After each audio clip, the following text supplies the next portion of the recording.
চাচা, আল্লাহর নামে কিছু দান করেন। আল্লাহ আপনাকে বাদশাহ বানাবে, কোটি কোটি টাকার মালিক বানাবে।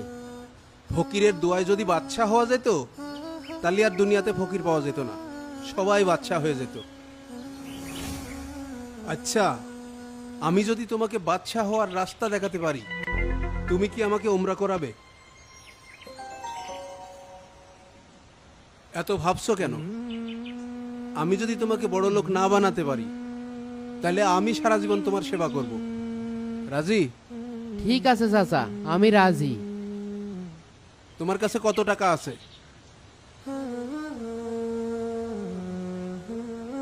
50 টাকা আছে। আচ্ছা, ওই 50 টাকাই হবে। এখন যাও, ওই 50 টাকার জিলেপি কিনে রাস্তায় মানুষের মাঝে হাসি মুখে বিলিয়ে দিবা, বিনিময়ে কিছু চাইতে পারবা না। আচ্ছা।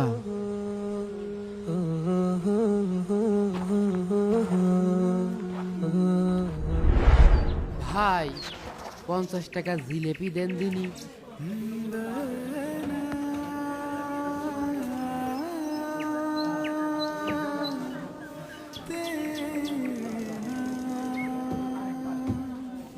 লোকজনের দিয়ে দি।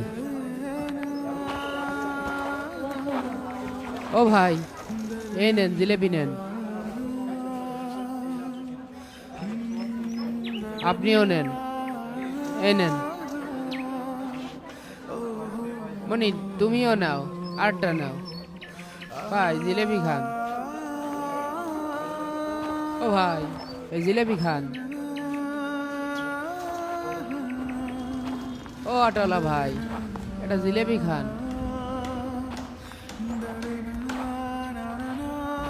ভাই, এই জিলেপি নেন।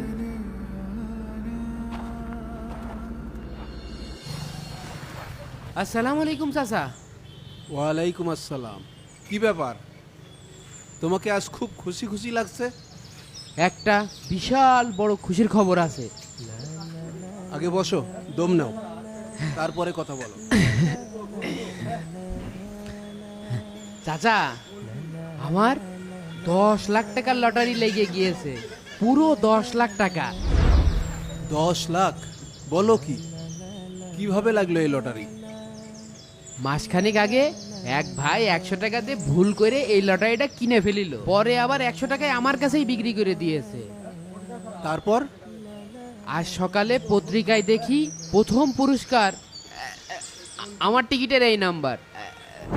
আমি আর ভিক্ষা করব না চাচা, আমার জীবনটা বদলাই যাবে।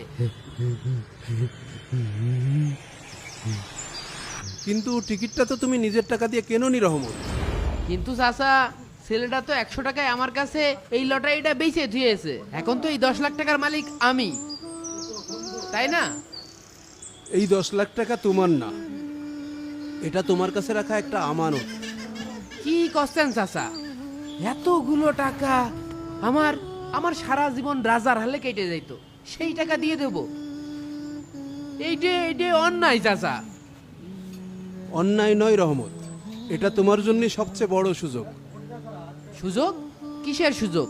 তাহলে আল্লাহ আমাকে এই 10 লক্ষ টাকা কেন দিল? তোমাকে বাদশা বানানোর জন্য। এই টাকাটা ফেরত দিলেই শুরু হবে তোমার বাদশা হওয়ার পরীক্ষা। মানে? শোনো, এই 10 লাখ টাকা দিয়েই ছেলেটা হবে কোটিপতি, আর টাকাটা ফিরিয়ে দিয়ে তুমি হবে সত্যিকারের বাদশা।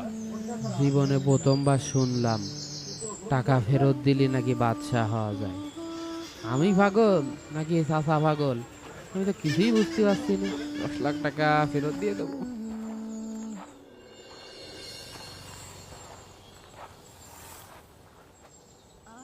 ভাই, আপনি কি আমাকে চিনতে পেরেছেন? হ্যাঁ, চিনতে পেরেছি। তোমার কাছে ওই যে 100 টাকায় লটারি বিক্রি করলাম ওই দিন। জি ভাই, ওই টাকা দিয়ে কেনা লটারিতে 10 লক্ষ টাকা বাইদেছে। এই নেন আপনার লটারি। কি বলো? দাঁড়াও, আমি একটু অনলাইনে টিকিটটা চেক করে নেই।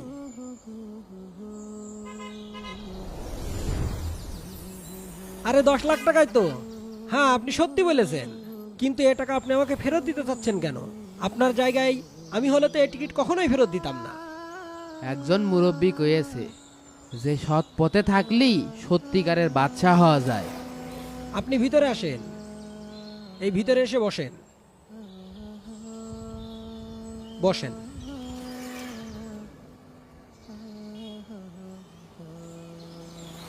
এ টাকা শুধু আমার একার না, এই 10 লক্ষ টাকায় আপনার অংশীদার আছে। আজ থেকে আপনি আমার ব্যবসায়িক পার্টনার। এই টাকার বিনিময়ে ব্যবসা করে যে লভ্যাংশ হবে তার 50% আপনার, 50% আমার। ভাই আমি তো ব্যবসা বাণিজ্যের কিছুই বুঝি না।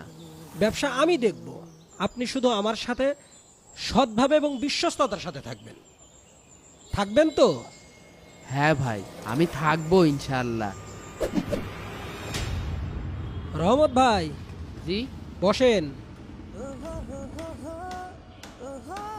রহমত ভাই, কালকে রাত্রে হিসাব করে দেখলাম আমাদের ব্যবসায় 10 লক্ষ টাকার উপরে লাভ হয়েছে। আলহামদুলিল্লাহ। আপনি ওই লোকটার কথা কি কিছু ভাবছেন? কোন লোকটার কথা ভাই? যার কারণে আমাদের এই সব কিছু শুরু। তিনি আপনাকে একটা শর্ত দিয়েছিলেন, আপনি বড় লোক হতে পারলে ওনাকে উমরা করাবেন। আপনি কি এটা করাবেন? অবশ্যই মনে আছে।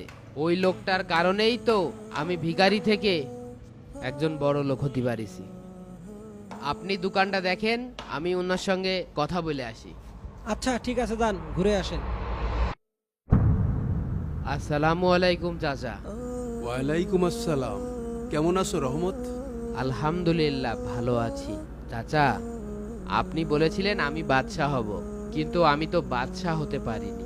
তবে আল্লাহ এতটুকু সামর্থ্য দিয়েছে যে আপনার দেওয়া সেই শর্তটি আমি পূরণ করতে পারবো। আমি আপনার উমরা হজের ব্যবস্থা করেছি চাচা, এই নেন, আপনি শুধু প্রস্তুতি নিন। রহমত বাবা, যে নিজের লোভকে সংবরণ করতে পারে, অন্যের আমানতকে রক্ষা করতে পারে, আর নিজের ওয়াদা পূর্ণ করতে পারে, তার চেয়ে বড় বাদশা আর কে আছে? তুমি তো শুধু কোটিপতি হওনি রহমত, তুমি তো সত্যিকারের বাদশা হয়ে গেছো। আলহামদুলিল্লাহ চাচা, আপনার কথার ভিতরে এত গভীরতা আছে আমি আসলে বুঝতে পারিনি। আপনি আমার জীবন বদলাই দিয়েছেন। আল্লাহ তোমাকে আরো সম্মানিত করুক। আমিন।